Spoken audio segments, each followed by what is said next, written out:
트루시의 감독 시절에 나카무라, 슌스케가 생각나네. 나카무라는 방에 틀어박혀서 게임만 하다가 일본 대표팀에서도 제외됐잖아. 단체 경기는 아무리 개인적인 재능이 있어도 그 선수가 팀 전체에 악영향이 있다면 빠르게 대처해야 할 필요가 있어.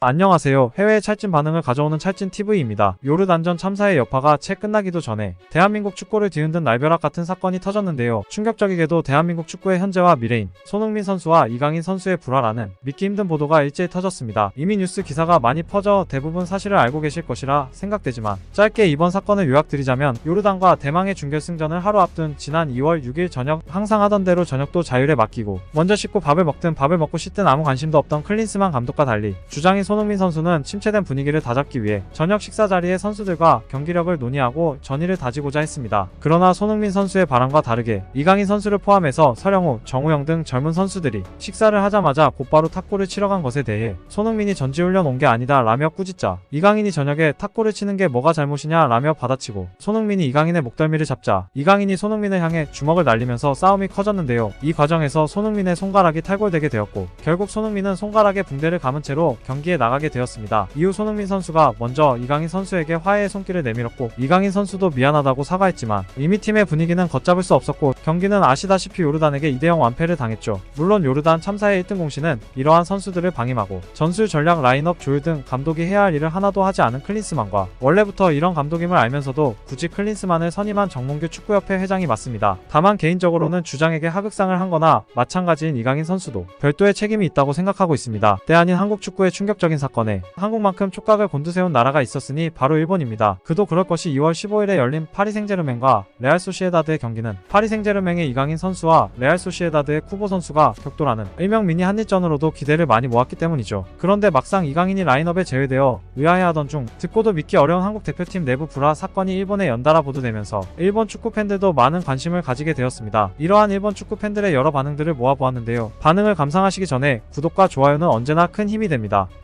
이강인의 행동 그리고 손흥민의 지적과 부상에 대해 과연 일본은 야유할 수 있을까? 팀캠 일본 축구 유튜브에서 나왔던 거랑 뭐가 다르지? 8강을 앞둔 중요한 시점에서 나사 빠진 헤헤거리는 모습들에 쓴소리 할 선수가 과연 있었을까? 일본에는 지적하는 선수가 없었어. 그래서 8강에서 진 거고 한국에 손흥민처럼 지적하는 선수가 없었지. 그래서 한국은 4강까지 간 거라고도 해석할 수 있겠지. 메시를 위한 한 팀이 된 아르헨티나도 그렇고 놀러온 게 아니야 라고 말하고 싶은 분위기가 과연 일본 대표팀에는 있었을까 싶다. 팬들한테 사과하는 건 좋지만 부상을 당한 손흥민에게는 제대로 사과한 거야. 준결승 전날 밤에 팀에서 내분이 일어나는 걸 보면 탈락해도 어쩔 수 없었던 팀이었네. 한국팀은 이강인은 아직 어린애네. 너무 유치한 행동이야. 테크닉이 확실히 뛰어난 선수지만 역시 국가의 대표로서 할 행동은 아니었지. 축구를 더 잘하기 위한 언쟁은 매우 좋지만 이건 누가 봐도 유치했어. 김민재와 황희찬이 이강인과 뛸 수 없다. 요르단전에서 빼달라 라고 직언한 게 맞다면 이강인은 확실히 소행에 문제가 있는 게 맞네. 대표팀 사건 때문에 라인업에서 빠진 건 아닌 것 같은데 원래 후보였기 때문에 안 나온 거 아니야? 그냥 클럽팀 간의 대결인데 한일전에 주목하지 않았으면 해. 이강인은 벤치 멤버고 쿠보는 에이스라고. 미니 한일전이라고 기대 잔뜩 심어놓고 결국 벤치에도 없었네. 탁구를 하거나 경기 전에 휴식하는 게 나쁜 건 아니잖아. 원래 분위기가 좋지 않았던 걸 거야. 진짜로 탁구에 진심이었던 게 아닐까? 나도 아빠한테 탁구대 사달라고 해야겠다. 일본도 그렇지만 지능 원인은 복합적인 거잖아. 누군가를 전범으로 몰아봐야 상황이 개선되진 않아. 한국 언론이 S급 선수가 있다고 말한 게 설마 S급 탁구 선수인 이강인과 S급 아마추어 복싱 선수 손흥민이 있다고 한 거였어. 확실히 이런 쪽으로 일본 대표에는 S급 선수가 없긴 하네. 이게 사실이라면 한국 공격의 중심 선수 2명이 화해하지 못하면 한국도 어려워지지 않을까? 한국의 국내파와 해외파 사이에도 틈이 있는 것 같은데 이럴 때야말로 클린스만이 실력을 발휘할 때야. 아직 유망주인 선수가 사실상의 감독이나 마찬가지인 손흥민을 다치게 한 거야. 클린스만이 전혀팀을 장악하지 못한 거야. 진짜로 손흥민이 대표팀에서 물러나면 한국 대표팀은 암흑의 시대로 접어들겠네. 보도 내용이 사실이라면 경기를 하기 전부터 지고 있었던 거네요. 2004년 중국에서 열린 아시안컵에서는 이란 선수가 시합 중에 같은 팀 선수끼리 싸움을 한 적이 있었죠. 그때가 준결승이었던 것 같은데 결국 탈락했던 것 같습니다. 겉으로만 보면 이강인이 나쁜 것 같은데 진상은 과연 무엇일까? 한국은 일본 이상으로 선후배 서열이 엄격하다던데 이강인이 손흥민한테 주먹질을 하는 일이 있을 수가 있나? 일본 대표팀으로 예를 들면